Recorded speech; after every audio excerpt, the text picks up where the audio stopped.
He manifested tens of millions of dollars, supercars, multiple mansions, and even almost an island, and then lost it all. But that was not the end. Our guest today, his story is a rags to riches story, and his riches these days include much more than external wealth. Stay tuned to hear about the power of the mind to manifest what we need, not just what we want, but what we need in our lives. Raw, uncut, and unapologetic. Welcome to Men Talking Mindfulness. There you go. It is raw, uncut, and unapologetic. Sometimes I hit the wrong key on my keyboard here and we fuck up like that. And that's how we roll. And our guest today, he is raw, uncut, and unapologetic himself, Dr. Jim Doughty. He's going to be here with us talking about that very thing, about how to manifest, how the power is that, how the power of the mind allows us to manifest what we need. So you might remember Dr. Doty from our first episode, or rather our previous episode, on that best-selling book, Into the Magic Shop. Well, this time we're going to discuss manifesting in his latest book, Mind Magic. There it is, the neuroscience of manifestation and how it changes everything. And trust us, it is jam-packed, and I mean it is dense. There it is again. Now, you get the whole. I'm sorry. Holding it up. Sorry, I'm trying over here. I feel like the weatherman. We've got yes, exactly. For myself and Will, we're neuroscience nerds, and we dug this book. And if you're into that space, you're gonna love it. It's got all those juicy neuroscience terms and explanations of all the different networks and everything else. You're gonna love it. So with all that said, welcome, Jim. Great to have you back on the show. Yeah, I actually now I recognize you too, and I'm wondering why I'm here. But but I still love you. I want you to know that, and I have compassion in my heart for your failings. So. Thank you, and our shortcomings, please. There's probably going to be many. Yes, especially you, Will. Your shortcomings. I know. So it's okay. I went through your compassion course to try to relieve some of my some of my shortcomings, and I overcome some of them. But I feel like I'm going to have a lot more today. So we're going to discover more. Yes, all of us have shortcomings, and some of us have longcomings. So we have to live with the gifts we've been given. That's right. Exactly, and we've been given a bunch. It just for everyone out there, hey, if you want to keep in touch with everything Men Talking Mindfulness, you can simply get on our text by simply texting MTM to 33777. Once again, simply in the comment or the comment field, or what do they call it, John? The message field, text or put MTM, and then the number is 33777, or head to mentalkingmindfulness.com. You can become a sponsor of our show. We also have coming up this fall 2 live virtual meditation courses, one on Tuesday nights at 6 p.m. starting on September 10th, and the second one is going to be on Sundays at 10 a.m. Starting October 6th. So head to mentalkingmindfulness.com to be a part of that, and you're going to be hearing more of that as well. What we like to do, Jim and everybody, we should do one breath grounding practice so we can, calm our mind down, focus up, and really get ready to hear some gems from our guest today and from John and myself. Lots of gems coming today. But let's just exhale out fully through your mouth. Get really empty. Maybe close the eyes if you like, and take a big, full, filling, satisfied breath in through your nose. Deeper breath. A little more. Hold that breath for 3, 2, 1, and let it go out. And drop really deep into your feet, deep into your seat. And thank everybody for being here. Thanks for sharing our podcast. Thanks for helping us grow. And thanks for becoming more mindful. Jim, great to see you. Congrats on the book. Yeah, please don't interrupt me. I'm breathing, so I have about 30 more minutes here. So we're done with that exercise. Okay. Then I'm back with you now. Yes, you're back. We're going to talk about your book. You're going to talk about your book today, Jim. My Magic, just to get you to focus here with us today. You're treating me as if I'm a presidential candidate now. Well, I just want to make sure that we're on the same page. Okay. I have my cue cards, and my staff are over there telling me what to do. So hopefully you have your security team too. All right, so let's talk about. I'm not sure how good that was. Well, we won't head off into that direction. Yeah, Let's talk right. about my book. Let's talk about my book. Well, let's talk about both books. So last time we had you on to talk about Into the Magic Shop. Now we've got you to talk about Mind Magic. What's the connection between the two? I mean, obviously Will and I read them both, and there is a lot of overlap. But for our audience, for our listeners, can you explain the connection of the two? Sure. So the first book was a memoir. It was not an autobiography, and those are different. Memoir, of course, focuses on highlights or critical periods in an individual's life. And the memoir was also combined with neuroscience and contemplative practice or meditation types of practices. And like any book, you can't be have every detail or every aspect. So it was a combination of these different things. But from the book, there were a number of comments that asked for more information about this concept of manifestation. And as I'm sure you can appreciate, the term manifestation has been used in sort of the modern lexicon, but it has been used in a way in which it is promoted as a mechanism to get what you want. And what I mean by that is that it is associated with a lot of what I would call woo-woo and pseudoscience. But sadly, it's also focused on, unfortunately, what has become a common narrative in Western society, which is success is equivalent to money, power, position, and that is equivalent to happiness. And you have books such as The Secret and others that promote this narrative of I want, I deserve, I am entitled to. And if I just put positive energy out into the universe will respond to my positive energy and reward me to get all the things that me, deserve, want, or are entitled to. As I know both of you know, and many of your listeners, when you get the things that you often think you want, you realize that actually it's like a type of food that has no sustenance. On the one hand, you're happy you've gotten the food, you feel good, but then when you start consuming it, you still are hungry. And I think this has been the problem for so many people, because all of us have a hunger, a need, an emptiness inside that we all wish to fill in our lives. And that actually relates more to meaning and purpose. But this is where the confusion is. And certainly the narratives promoted by our consumer society have put that on its head and have actually made a lot of people very unhappy. Well, let's just dive right into. I mean, you're a neuroscientist, right? And so let's get into the brain, right? What I really enjoyed, and I've been talking to a lot of my friends and family members about, how excited I am to have you back on the show, and how wonderful your book is, and what it does exactly what you said. It kind of unwraps the woo-woo-ness behind manifesting, because people hear manifesting like, whatever, that's just a bunch of crap, or they think about The Secret, like you mentioned, which is like kind of the empty carbs diet to manifesting, right? Instead of really putting in the work, right? And really, you got to really do the work in order to like access, these deeper parts of our mind, and our emotions, in order to really make things happen in the world.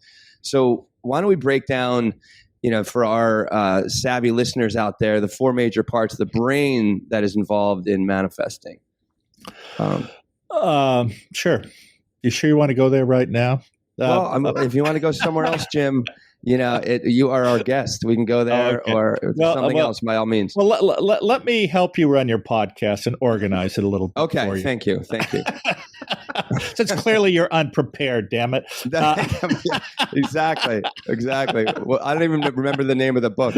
Yeah, exactly. Therein lies the problem. Well, are you going to run for president now? Oh, I'm sorry. I'm qualified. Yeah. Well, anyway, so I think the first thing we should do is to define what I mean by manifestation, because Yes.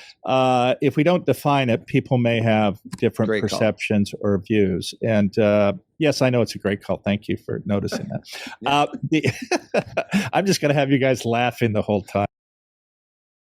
But what I mean by the term manifesting is the ability to embed an intention into your unconscious in such a manner that it has the greatest likelihood of actually occurring. And you notice I'm very specific about that because there are ways to manifest or utilizing some of these techniques, but you have to be careful what you ask for. And while you may not necessarily be in the complete right mental state, you can still manifest things that at the end of the day are not good for you. So you have to understand that caveat a little bit.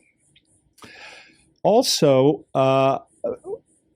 people need to recognize all of us are manifesting every day. I mean, that is sort of the nature of living. You see something you may desire, want, or feel is important, and you put it into your head, but you don't necessarily put it in a way that it increases the likelihood of you having that desire or intention occur. So I think that's really an important point. But also you have to, if you will, start at the beginning. And what I mean by that is, as I said earlier, all of us are manifesting all the time. Most of us do it very ineffectively. And it is not appreciated that in some ways this is like habit creation, or if you will, another analogy is learning to run a marathon. You don't wake up in the morning and say, I'm running 26 miles, and you hop out of bed and run 26 miles. You start out slow. You do it over and over again. And then as you gain confidence, strength, and you embed this repeating habit, it strengthens those pathways, and then that increases the likelihood for them to occur. It's not like one and done where, okay, I got this idea, there I want it, thanks, talk to me later, tell me when it shows up.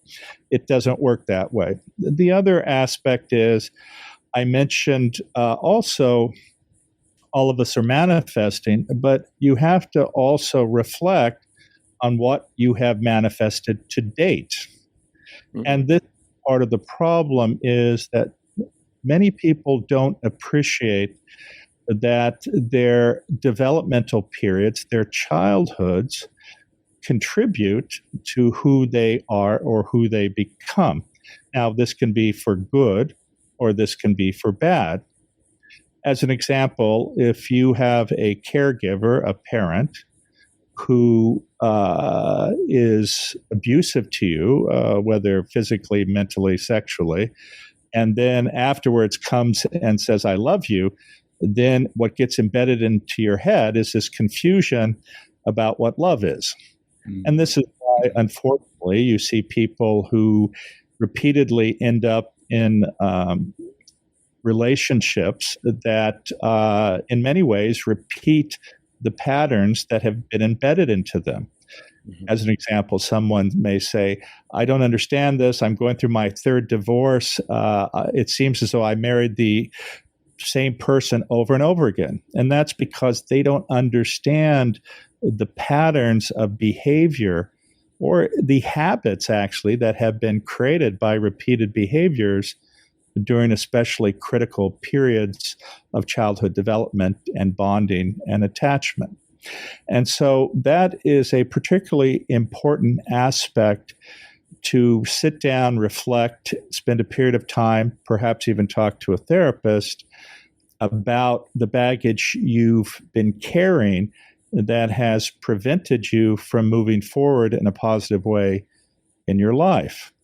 And I think all of us can gain insights. And there's certainly nothing wrong with sharing your story or having a therapist. I have been through years and years of therapy. Probably, as you can tell, not a bit of it has stuck to me. I was gonna say the same thing, Jim. It doesn't seem like it's helped. But that's why we're here. But at least we can be authentic about it. But the reality is, I think that sharing your story, being authentic, and having someone with perhaps experience help you to have insights or awareness about how you have developed as a person and the baggage you carry can always be helpful. So I think that is the first thing, to understand what you're already carrying in terms of the baggage that determines almost every decision in your life, whether it's a job, whether it's a partner, whether it's even how you see the world or interpret outside events. So I think that's the first part. Do you guys have any questions you want to? I would like to jump in real quick. Well, because you just mentioned about, I'm sorry, John, about the programming, the early programming, and into the magic shop. Like, you met Ruth at a very young age, and you understood what manifesting is. And you came from a real horrible background. Your father was an alcoholic. Your mother, was chronically depressed and had a lot of suicidal ideation. So like, it sounds like you were influenced how old are you when you met Ruth? I think it was 9 or 10? No, I was 12. 12. Okay. Yeah. And so did this help? If you didn't meet Ruth, I don't know if we'd be having this conversation today, because like, you really took on during those 6 weeks that you worked with Ruth, I believe it was 6 weeks, like, to really did the practices and really obviously had a massive impact on your development, to where you are today. That's very true in many ways. And I just want to emphasize that while my background was very challenging, I don't in any way mean to imply mine was the worst that can happen, because there are people whose backgrounds are much, much worse than mine. Yeah. And also, even people, and I grew up in poverty, but even individuals who grow up in privileged backgrounds by wealth, class, position, also can suffer extraordinarily deeply and carry just as much baggage as if you grow up in poverty without privilege. But that being said, the challenge, and one of the reasons we're here also, is because while I diligently practiced what Ruth taught me, I was not at an age to understand everything. I had limited self-awareness. And I clearly was looking at what I wanted or what I thought I needed through the lens of a child in poverty. And that translates to something far different than where I am at today. At that time, I thought what was important related to what I had said earlier and the false narrative of The Secret. I wanted a mansion. I wanted to be a doctor, not that I wasn't interested in helping people, but so people would look at me and say, he's a doctor. And the societal admiration of such people. And I wanted to drive a Porsche. I wanted to have a Rolex watch, all these external signs of quote unquote success. And ultimately, I did achieve all of those through the techniques that I was taught. But at the end of the day, that really wasn't what I needed. But the other side of it, of course, is she taught me, and this was during a period where the term mindfulness or meditation or neuroplasticity were not even in the lexicon. So what that resulted in, though, understanding that, what she taught me, though, gave me the understanding of the limited beliefs that I had created for myself and liberated me from those, with an understanding that my mind had the ability to change everything. And that was the greatest gift she gave me.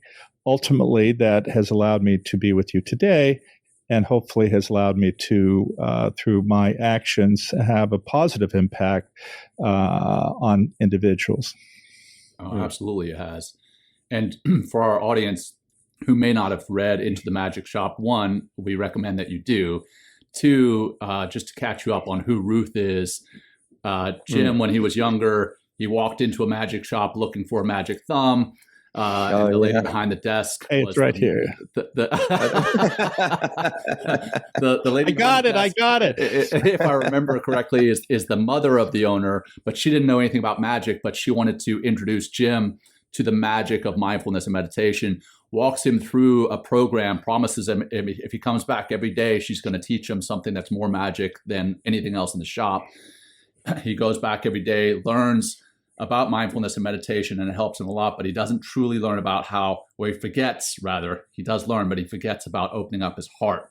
And that's the piece that a lot of Into the Magic Shop is about, and being open to that. Now, that all said, I want to come back to what you talked about with imprinting our intentions, what we would like to manifest on our subconscious. And in the book, you talk about the iceberg effect.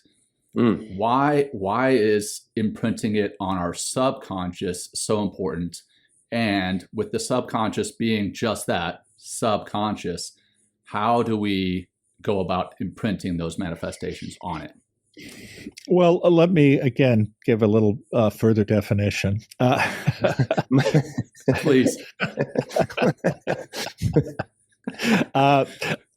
We're ill-prepared, Will. Ill-prepared. Yeah. I'm fucking prepared, man. I have notes. I outlined the book. I'm a little embarrassed. My point is to embarrass you repeatedly on your own show. I'm already ready. That is the gift that I have. This is what happened last time. Thanks, Jim. That's right. Oh, that's right. It did. I remember. Yeah. That's why it was a very popular show. Yeah. As will this. Anyway, so to give a few definitions, so the conscious mind, and none of this is meant to be absolute. And don't go, I just looked up in Wikipedia, the encyclopedia, and you did not use the term blah, blah, blah when you define this. Yes, I get it. Okay. But in terms of most of us, conscious mind is all the perceptions that we have and that sit with us every day and that we converse with other beings. The subconscious are related to thoughts, emotions, and feelings that we actually have access to, but are generally not thought of always on a conscious level. And then the unconscious is that part where actually the vast amount of information that comes from our sensory organs, because remember, our sensory organs define actually our existence and even who we are. But 99.999% of that information that comes in through our sensory organs are utilized by our unconscious mind to maintain what we call homeostasis, or a functioning of our body systems, which have to be highly, highly regulated for us to survive in our world. So those are sort of the differences there. There are also deep aspects of who we are that are actually embedded in the unconscious, but most of that definition of who we are is more in the subconscious. So I think those are important distinctions. So getting back to that, Will, what was your question? Because in my own dementia, I already forgot what it was. It was, there's a couple of things that they're kind of running up against here that I think our audience is it's important for them to know. And like kind of what you're alluding to in some ways, let's just get into, I think the 4 parts of the brain that are most heavily involved in, not all of it manifesting, but like we need to quiet some down. We need to wake some up. We need to influence others by practicing on a regular basis. So sure. Let's get in there. I would have added something else, but we'll go ahead and get there just for you, Will. So basically, that's okay, Will. I get it. It's going to come out. It's all going to come out. Yeah, it's all going to come out. Anyway, where were we? So one of the things that a lot of people don't appreciate, one is, as I said earlier, actually the power of the mind, but our ability to embed something into our subconscious. And most people obviously are not thinking on that level, so they don't appreciate it as a technique that one can learn actually to embed it better. And again, it's getting back to, you don't start running a marathon the day you wake up and say, I want to run a marathon. It starts with little habits. So the goal here is to make you understand that you can start with these habits, and this means repetition. And there's a common saying that what fires together wires together. And what this means is that when you create a neural pathway, the way to create it is by giving it salience, which oftentimes requires you to repeat that narrative to make those neurons fire over and over. And each time that strengthens or creates a pathway that stays with you. And this is also the power of habit. So that's this. What a lot of people don't appreciate is that every second we are bombarded by information from our sensory organs. I believe it's about 10 million bits per second. And only 50 to 100 bits are we able to process on a conscious level to embed in our subconscious, if you will. And so why is that important? Because it's through that action on a conscious level that we are able to create these neural pathways to create the habits that are necessary. And this is a process of what we call value tagging. We value tag an intention and embed that into our subconscious. Well, the way to strengthen that best is to use your sensory organs to help you. And this is a common technique that with books about manifestation in the popular culture utilize. And this is because experientially, over thousands of years, we've learned this. But there is a reason, because it works on many levels and it has been substantiated by science. And this is the case with many practices that have learned over thousands of years with different cultures. As an example, over time, these cultures learn what plants are medicinal, what helped them. It wasn't because they did a scientific experiment 5,000 years ago with 1,000 people and had a randomly controlled trial. It's because people would take it and live or die. And over time, they go, don't eat that plant. That is bad. You will die. Hell of an experiment. Yes. And these were passed through oral tradition and later written traditions, of course. And this is the nature of how manifestation has evolved over thousands of years. But the point being is that when you use your sensory organs, as an example, you make a list of your intentions or write down that intention. You read that word aloud. You read it silently. You repeatedly write it down. You close your eyes and you see yourself in that position. Each of those actions is a method whereby you value tag that intention so that it gets embedded into your subconscious. So that's a critical part. And then once you do that, the nature of doing that activates these cognitive brain networks. And these are not specific anatomical parts of the brain per se. They include a variety of different parts. But when I say it's a cognitive brain network, what it means is it brings together different areas of the brain to work together for a common purpose, if you will. And as you, of course, know, unless your brain is focused on something, it cannot act. So the first part is to activate two parts of our brain, which do not function generally on a conscious level, which are the reticular activating system, which actually in many ways is associated with consciousness, but more importantly, what we call the default mode network. And the default mode network is an area in the brain which is typically self-referential. It's how you see yourself, but it's also associated with mind wandering and daydreaming, which obviously many of us do. And that is a process where you create a narrative about yourself.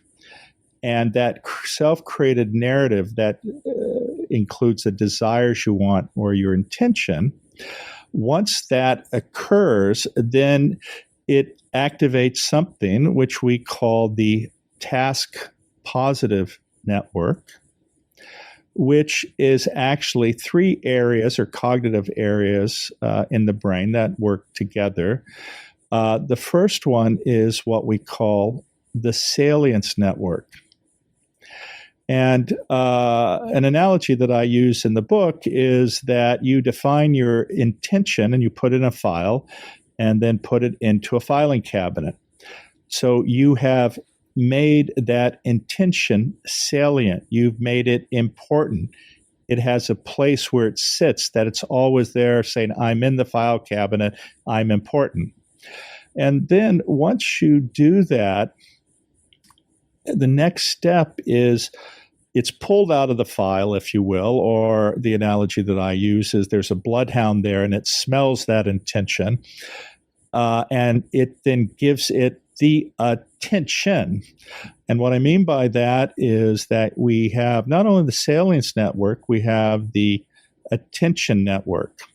And the attention network, once that goal or intention is defined, then with a laser-like focus, further embeds that or activates that, such that that then activates our executive control network. And that's the actual action part of making that intention a reality, because the subconscious has created, if you will, the pathway, the trail, the scent to get there. And now it's then handed off to the executive control network. Now, obviously, these are metaphorical in many ways, but in fact, a lot of work has been done on these different cognitive brain networks. But one thing I want to emphasize that will relate further to our discussion is that there are two parts of our autonomic nervous system which impact our ability to manifest, and that is because they have an impact on these different brain networks. Mm-hmm. And those two parts are part of the vagus nerve. One is the sympathetic nervous system, or the flight, fight, or freeze response. And the other is the parasympathetic nervous system, or the rest and digest system, which is a term commonly used. And I would argue that you could put these in the context of a fear mode versus a love mode. And what I mean by that is when you're anxious, stressed, afraid, that actually decreases the ability of certain cognitive brain networks to function. And the reason is because if we are in survival mode, we do not want to have 50 different options about what we're going to do to survive, because the way it evolved in us as a species is that you make a lightning-like decision, because our DNA has not changed in the last 200,000 years from when we were on the savanna in Africa. So grass moving would imply that there was potentially a predator. This would activate this sympathetic nervous system, this survival mode. An immediate decision would be made, and you would hopefully run away or climb a tree and survive. And if you didn't, we probably wouldn't be having this discussion. But my point being, it was meant to get kicked in, then come down to your normal baseline level. And your normal baseline level, where your cognitive brain networks function their best, as well as your physiology, is engagement of your parasympathetic nervous system. And that's where we're meant to live. We are open, we're thoughtful, we have access to our executive control network, which is associated with prior experiences and memories, and it gives us a whole variety of options of what is possible, not the one that is most likely to allow us to survive. So they're quite different. And this plays an important role in terms of our ability to manifest. And it's not to say that you cannot manifest being in a fear mode, which many people try to do, but the most likely way for you to manifest and the most likely way to have your brain networks function is when you engage your parasympathetic nervous system. And as you know, the very nature of mindfulness, or the breathing exercise that we did earlier, is to shift you from engagement of the sympathetic nervous system to engagement of your parasympathetic nervous system. And again, when that happens, magic happens. And what I mean by that is when you're in the mode of the rest and digest system, you're open, you're thoughtful, you're generous. Those parts of your brain that are associated with pleasure and reward are activated because you are caring for others. You're looking through the lens of how to be helpful. And as a result, your pleasure and reward systems are activated by neurotransmitters such as oxytocin, which many of us call the love, bonding, nurturing hormone. And just as importantly, your physiology also works at its best. There's something called heart rate variability that some of your listeners may know. And heart rate variability is important. Now, many people confuse it with heart rate. And the difference is as follows. Each of us can have a heart rate of 60 as an example. If you are stressed, anxious, or have activated your sympathetic nervous system, you actually get a decrease in your heart rate variability. And what I mean by that is that the interbeat time, or the time between beats, stays consistent at about once every second. If you have engaged your parasympathetic nervous system, actually there is variability in the heart rate, which increases the more calm you are. And that variability, as an example, could be a heartbeat of every 10th of a, or 0.8 of a second versus, let's say, 1.2 seconds. And what happens is that when you're stressed and anxious, that actually is associated with a decrease in heart rate variability and a very, very high likelihood of sudden cardiac death. But other effects on your physiology relate to, as an example, cardiac function itself, your blood pressure, the expression of inflammatory proteins, which are associated with a lot of chronic disease states. It affects your immune system when you're in the parasympathetic mode by strengthening it. It decreases the production of stress hormones such as cortisol. So all of your physiologic processes work at their best if you can be in the state of mental calm. And that is actually even associated with an increase in one's longevity. So why is this important? Well, I mentioned the love and the fear mode. When you're in the fear mode, oftentimes when people look through the lens of what I want, or the me, that is a fear narrative because it's one that occurs out of insecurity. It occurs out of a belief that you want external affirmation from others to make yourself feel okay. And this is why you see a subset of people who like to display their wealth, their power, their position, because they have an emptiness inside and it is not being filled. And as much as they try to demonstrate that they're okay, and which oftentimes is to hide insecurity or shame, no matter what anyone tells them, they will never get what they want. And that is happiness or a sense that they're okay.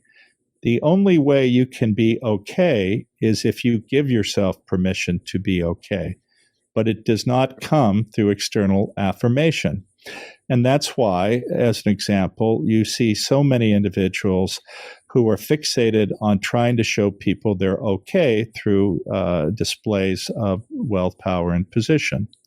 Now, what's more sad, though, is because of the nature of our society, is that people believe that narrative, and therefore they believe that if they just get that, that'll fix all their problems. And we have seen from, if you want to simply do a examination of the lotteries, when people suddenly get, quote unquote, everything I wanted, they get all of this money.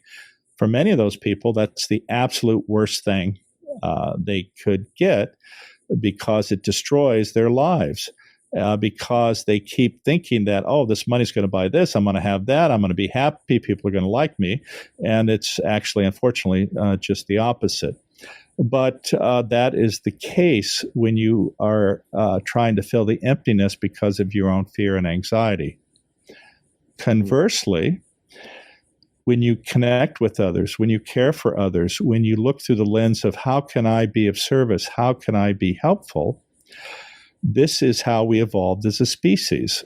Because if you look at our quote-unquote nuclear family, if you will, unlike other species, we don't run off or into the jungle or the forest fully whole, ready to survive. Our species requires us to be cared for 10 or 15 years. And the nature of how we have a genetic imperative to care is because when we care, all of our brain cognitive systems work their best. We are rewarded for caring by the release of different neurotransmitters or hormones, such as oxytocin, which makes us feel good about ourselves and feel good about caring. Now, when I make these statements contrasting the two perspectives, a number of people will sit there and go, well, Jim, you're like acting like having a good life or driving a Porsche or living in a mansion is wrong. And that's not what I'm saying at all, because I have many of those things. But the difference is, if all of those things go away tomorrow, in no way does that change how I see myself as a human being, how I love myself, how I accept myself. Nothing changes. They're wonderful while I had them. I thoroughly enjoyed them. But my view of myself and my view of the world does not change if I don't have them. Conversely, you get people whose whole lives are centered on that. And when those are taken away, they feel that they are no longer the person because they've been fixated on something that gives them nothing except a belief that they're important if they have them. And first of all of us are important, but the first thing is you have to be important to yourself. And that means accepting yourself, loving yourself, and understanding that even with all the baggage we carry, each of us deserves love. And, you know, I want to just, again, backtrack for some of our listeners who may not have read this book or Into the Magic Shop and don't know your backstory. And I started this off with this was a rags to riches to rags to riches. You know, Jim is not just saying what he just said, saying, hey, you know, I've got these Porsches and I've got these mansions and I'm fairly well off. And if I lost it all tomorrow, I would be okay. He has done that. You know, he has lost it all. He was worth, what, 85 million or something at one point, putting down about to buy an island, and then in one night lost it all. And at that point, that's actually where I believe the magic mind, or mind magic, starts off. You're in your mansion, walking through it. And I actually really thought that was you talked about it some in Into the Magic Shop, but in this one, you really got more into the emotional aspect of what that felt like. And I really thought that was, heartbreaking, but also heartwarming. But Sure. Yeah, go ahead. And why don't I highlight that so that gives a little more clarity?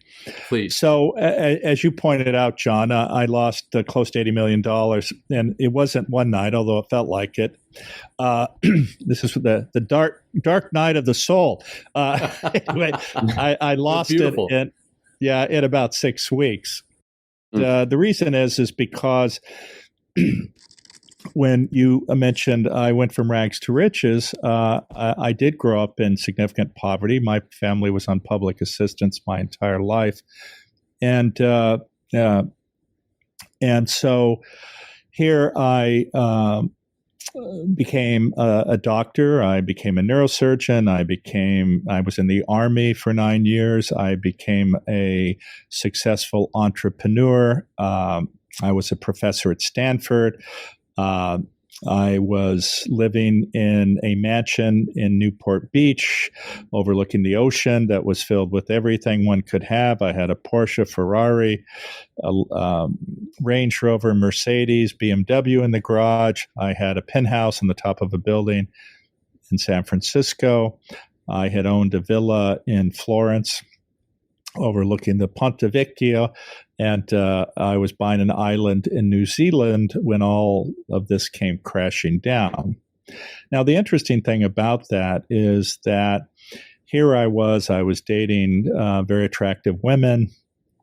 I was flying around in private jets. I was hanging around with the creme de la creme of society, if actually they are. But that was their self-perception and mine at the time. And the interesting thing about that is that many of my friends said, "Man, you've made it, dude. You have everything. This is fantastic. If only I could have that for a few minutes, it would be great." And the reality was, I was never more miserable than I had ever been. Here I kept climbing these mountains and was at the top standing saying, "I made it. I did it. Look at me." And all the external affirmation meant nothing. It did not in any way affect my mental state in a positive way. And so with the .com crash in the late 99s, 2000 timeframe, and we don't have to go into the details, but long story short, I lost everything to the point where I was $3 million in the hole. I had borrowed $15 million from the bank because at that time, if you had stock in a publicly traded company, excuse me, even though you did not have access until a lockout period ended, you could obtain a loan from the bank based on the stock price, and you could get up to 25% of that.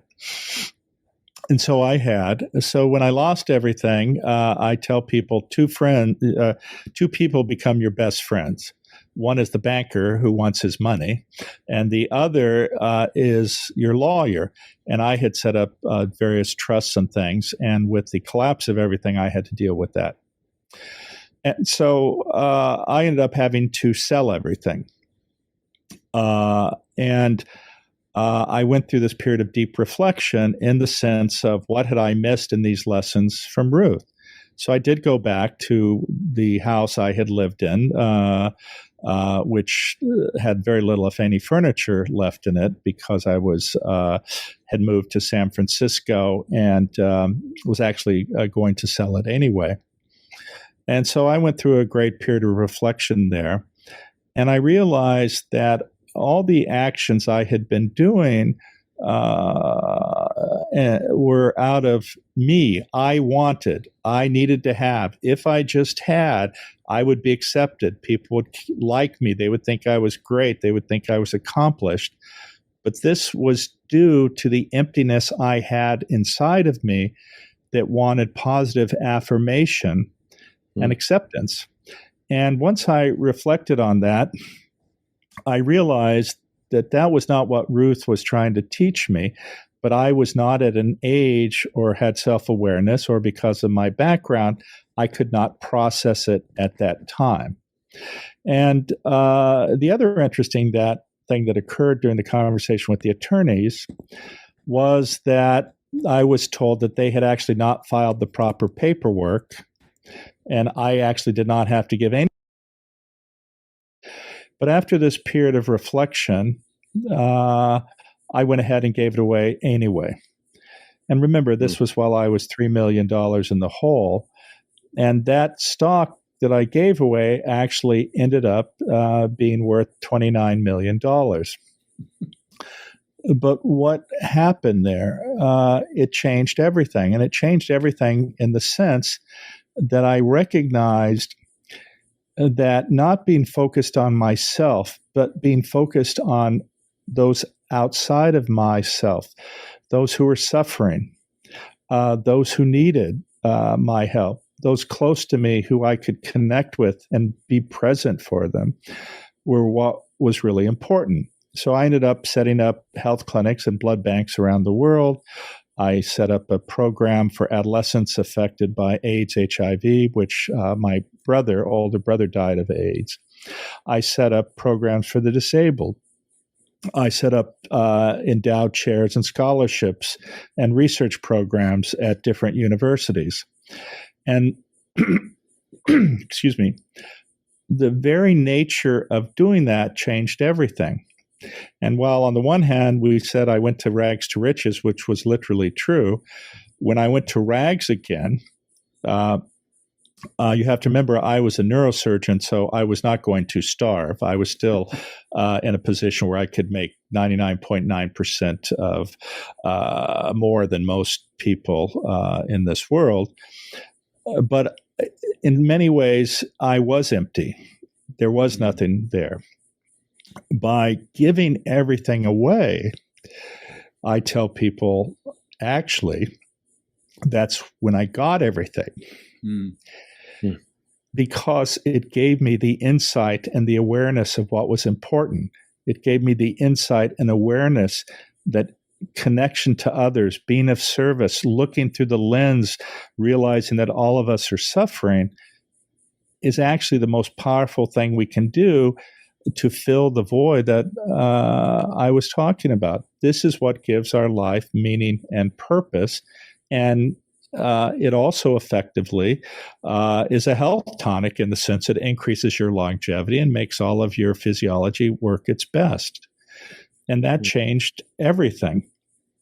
And so, as an example, it allowed me to fund the center that I run at Stanford, which examines the neuroscience of compassion, empathy, and altruism, of which the Dalai Lama is the founding benefactor.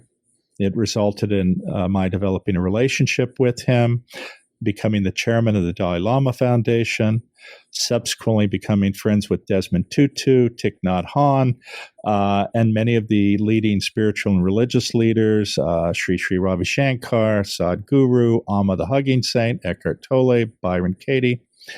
And this incredible connection to people who live above the dogma of religion, but see the true nature of reality, which is what I said, which is to, one, see our interdependence, our interconnectedness, to see the power of compassion and live above a dogma so that you recognize that everyone is suffering and you don't define people by that dogma necessarily. And this is the way elevated spiritual leaders are. Their dogma is wonderful for a subset of their followers to give them ethical and moral guidelines, but above the dogma lies the reality that we are all one. We are all connected. And those relationships, interactions have really been one of the greatest gifts. And that's what I say. That is the true riches, which is understanding our purpose and meaning, which relates to connecting with others. And when you do that, you change your vision of what you think you want and recognize what you really need. Yeah. I want to talk really quick about what one piece that you mentioned there is recognizing when you were, again, maybe I misused that term, but rags to riches, back down to rags, but in a way that most people would say, hey, this isn't rags. But when you're at that point, you realize, you know what, there's more to life than this. I need to be able to serve others. And in the book, you talk about, and I'm going to forget her name, but she was a young lady from Sri Lanka. Her family had come over, and they Anula. Yes. They put a lot of pressure on her to become a doctor, but she was struggling with the entrance exams to medical school, and then was struggling, I believe, once she got there, or maybe before. But then you mentioned in the book, she kind of changed her mindset, and rather than trying to manifest doing well on her exams or doing well in school as a whole, she manifested, I want to become a doctor because I want to serve other people. And you talk about in the book how important that piece is in manifesting. Now, I'm not saying that we should say, well, I want to be a millionaire, so how can I become a millionaire through serving other people? That shouldn't be the end state. But by serving other people, we can, in fact, manifest a lot of these things into our lives. Can you talk about the importance of that serving others? Sure. No, and I think she's an excellent example. So she was a young lady who family, because of the turmoil in Sri Lanka at the time, and they were middle class, if not above middle class in their country. They came here, and what happens, unfortunately, to so many immigrants is they realize that the roads are not paved with gold. And her mother had to take a low-level job in a nursing home. Her father, I think, drove a taxi. And you can imagine how demoralizing that can be also if you've been in a reasonable position in your home country. And many of us, our sense of who we are oftentimes relates to our profession. But her parents placed an inordinate amount of pressure on her to become successful, to become a doctor, which is common in many cultures outside of the U.S. as well. And so she felt that the pressure was on her because she not only had to become this thing, which defined in her parents' eyes, but this was also critical to their survival as a family. So this immense pressure she was putting on herself actually caused her to fail because it was through the fear mode. If I don't do this, this is going to happen. Oh my goodness, I have to do well on this test. As a result, she could not concentrate. She could not function. She was in many ways paralyzed. Now, the way she contacted me, and I have to say this has happened multiple times, is many students who want to go to medical school who've been rejected many times more than once read my book and they say, oh my gosh, he has the answer here, and reach out to me. And while I can't respond to everyone who does that, in this case I did. And I spent a period of time working with her and made her understand that if she wants to be a doctor, it doesn't matter what her parents want. It doesn't matter that she has this pressure. What she needs to focus on is, what does a doctor do? A doctor helps people. And she understood the change in perception that was ultimately necessary. She wanted to be of service, not to appease her parents' desires. And the change in her mindset was actually profound. It allowed her to no longer be focused on failing her test, but to be energized by the thought of becoming a doctor to be of service and help people. Long story short, she ended up doing very well on her exams. I also wrote her a letter of recommendation. She ended up going to medical school. She's now graduated from medical school and is in a psychiatry residency and doing very well.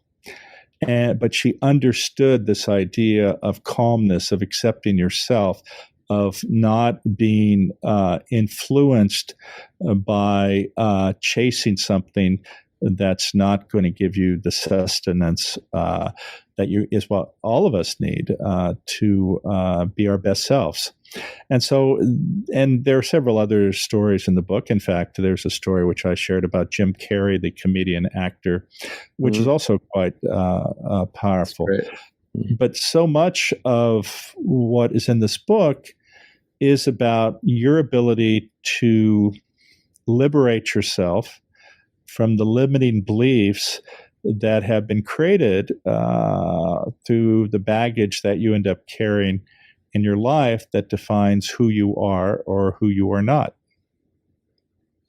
Yeah, I like in both of these cases with Anula and Jim Carrey, they're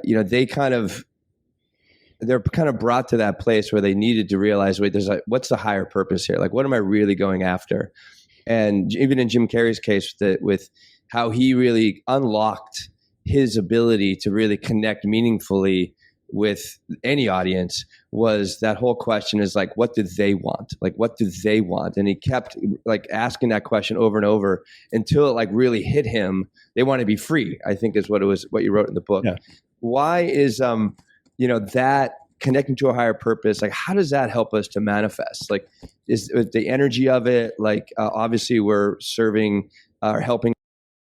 Like, how does that also unlock our ability to kind of manifest instead of it just being about me, which you talked about yourself? Like when you weren't open to the heart, you're able to manifest, but you're still, really kind of empty and just acquiring all sorts of different things, all sorts of different wealth.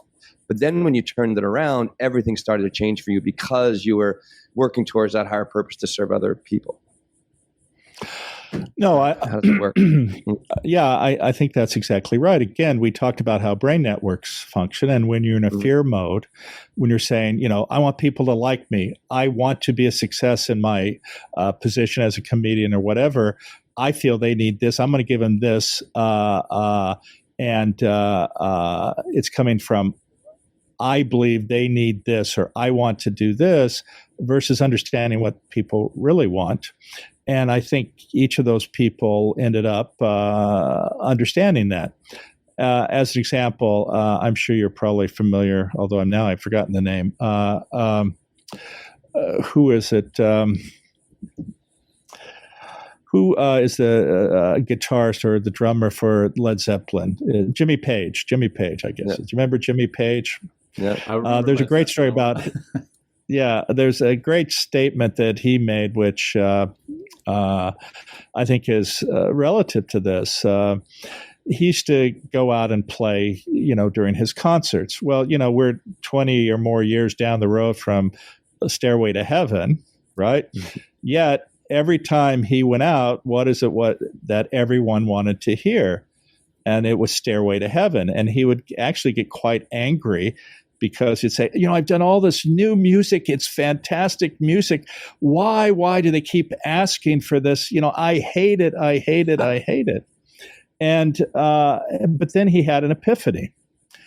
And the epiphany was that there's so many people whose that song had profound meaning associated with, whether it was meeting their wife, maybe it was getting a new job, maybe it was some other profound experience that occurred in their life, which they associated in a very positive way with that song. And when, of course, that song was heard, it put them back into thinking about this and the power of it and what happened in a positive way in their lives. And once he realized this, that dissipated his anger. Right? Mm-hmm. Because he realized that his purpose was actually to be of service. It wasn't to sit there and say, I just wrote this song. Listen to this song. I wrote this, or it's about me. It was about, wow, this is what you need. I recognize that, and I'm happy to share that with you. And I think this is very much aligned with pretty much every story actually in the book. Yeah. And that's why we're doing this, Will, is because our people need this. And that's why you are here, Jim, because our people need this. It's true. It's true. Why don't we switch into, go ahead, Jim, if you're going to say something. No, I was just actually trying to see if I had something scheduled here because I was probably going to get a ping from somebody going, "You're like 20 minutes late for blah." But it turns out that we have some time. So don't okay, worry. well, why don't we do this? Because we talk about mindfulness, right? And what's important about mindfulness is directing our attention, right? So I'm going to read from your book for a second, Jim, and we're going to talk about gambling with our attention and how important our attention and therefore our intention is so important. And you say, much of the time we go through life feeling things are happening to us, not motivated by us, and certainly not occurring for us. This feeling of being passive participant in an experience is like being the passenger in a car that someone else is driving, either with no intended destination or towards a place that will inevitably cause us pain. So, you have so many practices throughout the book that I'm going to start using immediately just to like, I want to just manifest more of the great things I'm already doing, but get very clear about how I'm going to do that. So why is our attention and setting intentions, so important in this process? And what does that look like? Well, again, we have a tendency. On the one hand, I say we're manifesting all the time, but the other side of the coin is that we are also just wandering around all the time without intention and purpose. And of course, your brain is lazy and it doesn't always do what's best for you. And so it does take effort and thought and to actually make things happen for you in a positive way.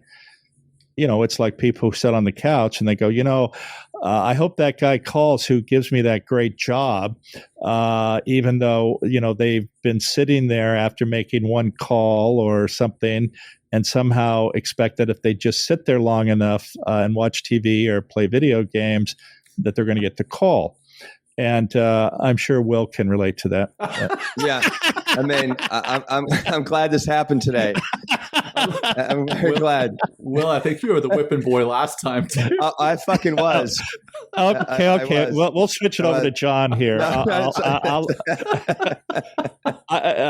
There's this rock star. Go ahead and hold that rock star up there, Jim. Yeah, there you go. No, I do not want people to drink this drink, at least puts you in a sympathetic state. Yes, yeah. At least certainly not in an excessive fashion. Yeah. There actually have been deaths associated with people drinking these energy drinks because they go, it has 10 cups of coffee in one can. Well, I'm just going to take 10 cans and drink them in the next 2 hours, especially actually while they're gaming, which is giving them, quote unquote, the energy. So I don't advocate the use of Rockstar per se. Although, and I will assure you, every time my wife sees a can, she immediately grabs it and throws it away. So I have to do it on the sly in my office. But now you're here on this podcast. And I'm only allowed one every couple of days. So that's my caveat to you. But where were we? We were talking about, we went over that. Yes, attention. So I think taking the time, and again, it gets back to habit. If every morning you allocate the time to direct your attention, that results in strengthening these neural pathways. And as a result, if you're in the right mental state, and certainly mindfulness is a way there. And, this is also just a mention related to that. When you talk about mindfulness, a lot of people have this vision that you have to sit on the floor straight up with your palms turned upward and go into this classical Buddhist type of meditation. And the reality is that's not necessary. Because for many people, especially type A's, they feel that there has to be they're competing against something. Oh, I have to look just like this person and do it this way. And the whole purpose of this is simply to calm your mind by being in a quiet state and reflecting. But you could be standing, you can be lying down, you could be walking in nature, and having practiced, if you will, mindfulness for many, many decades. Ultimately, you can just, that becomes a state of mind where you're always present for that. You're always trying to be calm. Now, it's not perfect, and believe me, it's funny, my wife will get really angry at me, and she'll say, they call you Mr. Compassion. Well, you're an asshole. So my family says to me. Well, I can daughter, see, but my 7-year-old daughter said that. She said, "What is it that you teach? You teach people how to calm down. You get angry a lot." There you have it. Yes, yeah, and it's interesting because your parents, your wife, your children keep you honest. That's right. Because some people try to present, and it's like an influencer, right? I mean, there's this perception that the subset of people in mindfulness have all the problems solved, and they just walk around like a mini Buddha, saying, all these platitudes. And the reality is, none of us are perfect. The nature of our humanity is that we fail. We do bad things that are not within our typical domain of how we define ourselves with our values. And we are frail, fragile human beings, and creating a threshold that is impossible to ever meet will only create unhappiness and actually cause many people to be in despair because you're not perfect, and promoting a perfection only makes you feel worse about yourself. And in fact, this is one of the challenges with these people who want to be influencers, right? They use all these filters, makeup, these fake backgrounds to imply that their life is great. And again, oftentimes very specifically relating to money, power, position, which in and of itself, as we discussed, is fundamentally a false narrative in regard to becoming happy. And sadly, they have a group of followers who believe what they're promoting, which creates unhappiness for them because they can never live up to that. And the sad thing is, if you look at, as an example, surveys done among high school students about what they want to be when they grow up, it's not, I want to be a doctor. I want to join the Peace Corps. I want to do something that's going to help the world. Now, don't get me wrong, there are certainly some of those people. The vast, vast majority are one of four things. I want to be an influencer. I want to be a billionaire. It used to be a millionaire. Now it's a billionaire. I want to be, I want to be a professional. I want to be a professional athlete, or I want to be a celebrity. And all of these are self-centered aspirations that will only lead to unhappiness. And in many ways, this is where our society has gone. And it's a manifestation of the promotion by corporate interests to buy, and create the narrative that the stuff you have will ultimately make you happy. And it is a false narrative. But unfortunately, the nature of capitalism is such that there always has to be continual growth. And the horrible thing about that is, first of all, we live on a finite planet, and there are not the resources to have infinite growth. And there is going to come a time where all of us are going to have to pay a price for corporate greed and self-interest. Yeah. So real quick, Jim, I see you're changing the subject. I have an email from Una saying that it's time. Wait, does she have something else for me? I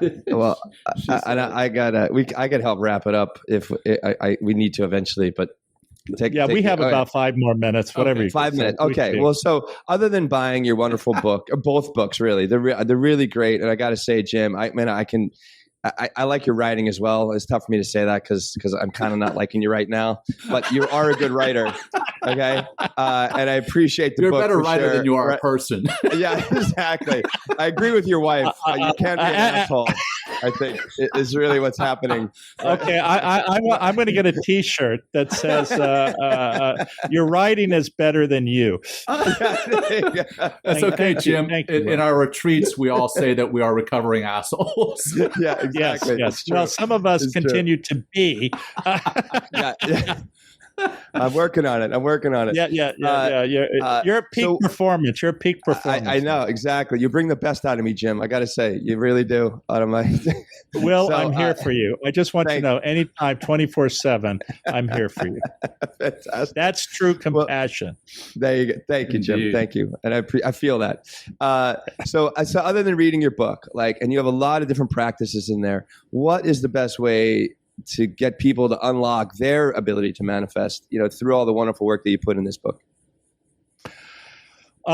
Actually, to understand that possibility exists for everyone.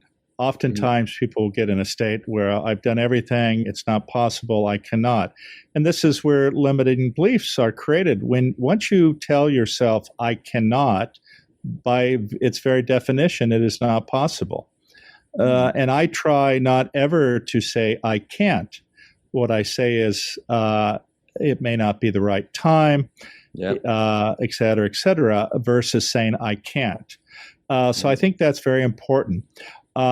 Unfortunately, negative self-talk, which is one of the things that limits us, and it's always with us, but we can sort of decrease the loudness of that radio plane, or decrease the occurrence by positive self-affirmations. And this is not in the context of spouting toxic positivity, but to understand how to accept yourself and understand that regardless of what you think of yourself, you're still worthy of love. And I think that's very, very important. In the first book, I talked about the alphabet of the heart, but one component of that is E for equanimity.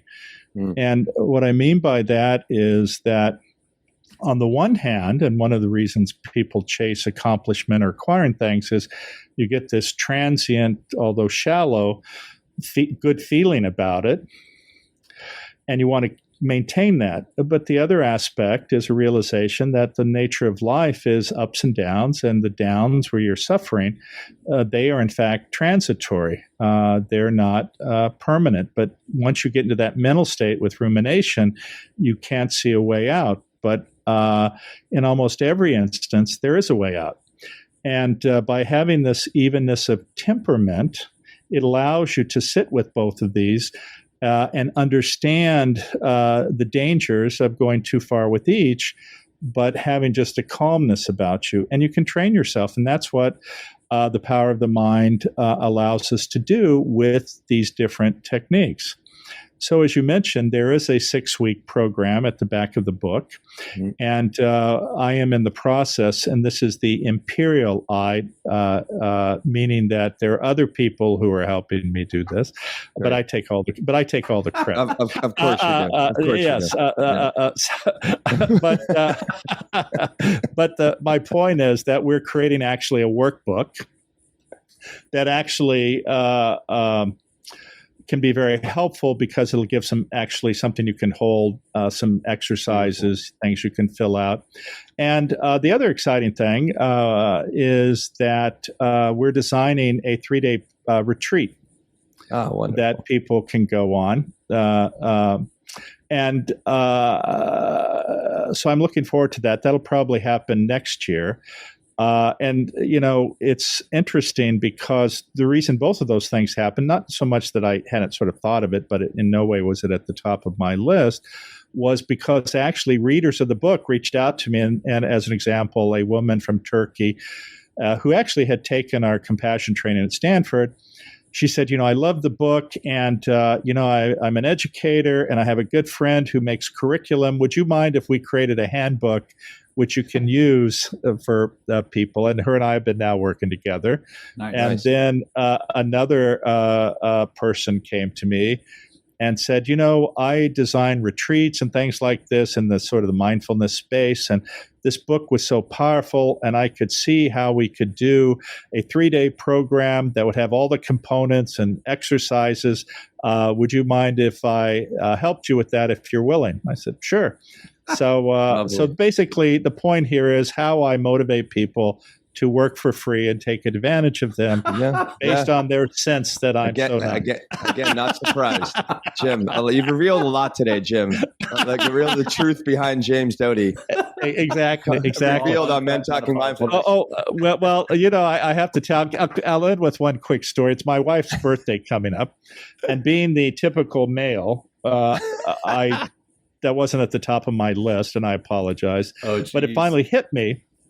And I go, oh, shit. And what I usually do is I get flowers and some thing, which is very last minute. And even though I love my wife deeply, but I'm a typical husband.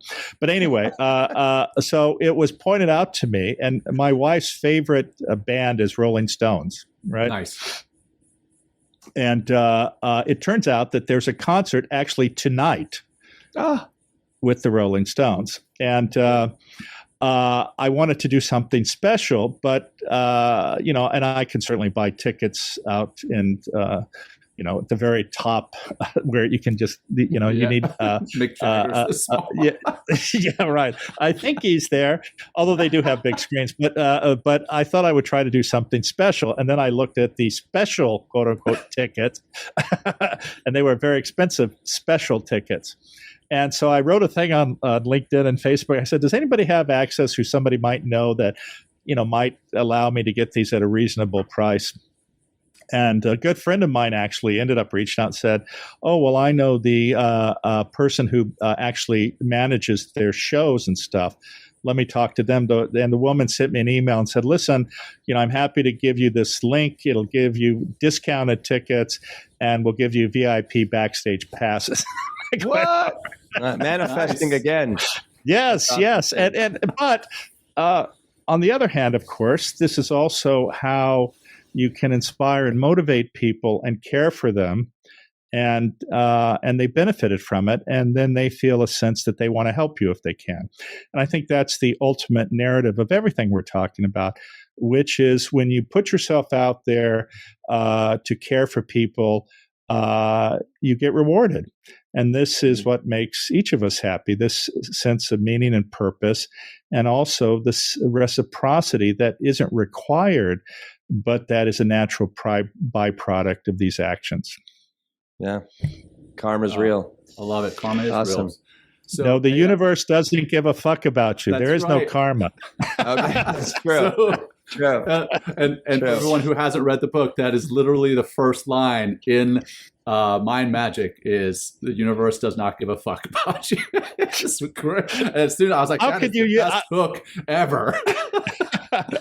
How could somebody make that a first sentence? I'm shocked and appalled. I know. And you close with the same. Same words. But we're going to let you go, Jim. We'll do our closing practice without you, and I'll read this. Well, actually, what I was thinking, Will, is Jim has his own podcast where he does have practices. So I'm just going to pawn our audience over to Jim. Hey, if you want to practice, go and listen to some practices on Jim's podcast. Jim, there you go. It has been fantastic having you with us again, even though we were whipped by you quite a few times. We're going to have to spend the rest of the day recovering and putting ourselves into that parasympathetic state because we are very fight, flight, or freeze right now. Just know it was all out of love. We do. Well, now thanks, I'm glad you guys aren't in your development stage because I will have really screwed you up. But my gosh, scarred for life. Yes. Well, I think both of you were scarred for life before you met me. Indeed. And definitely after the first podcast with you. Definitely. And now we're really fucked right now. Oh my God. Yes, exactly. Well, actually, I'm writing a new book, and good. We'll have you on a third time. Yes. But I have to figure out what the opening tagline is to sort of. But there you go. I'll let you guys know as soon as I know. Yeah, or maybe it's like I'm a recovering asshole. Maybe that's it. Well, how the fuck did you find the name of the book already? Yeah, no. That's too close to ours right now. I'd like to say, Jim, we're writing one, and it's called Mindfulness for Assholes. We've been writing it for about 3 years now. It just at some point it's going to come out. Exactly. Well, Jim, okay, gentlemen, fantastic. You guys are the best, Jim. Take care so much. Much love. Time. Bye-bye. Much love. Thanks, Jim. Bye. Thank you for joining us today. We hope you walk away with some new tools and insights to guide you on your life journey. New episodes are being published every week, so please join us again for some meaningful discussion. For more information, please check out mentalkingmindfulness.com.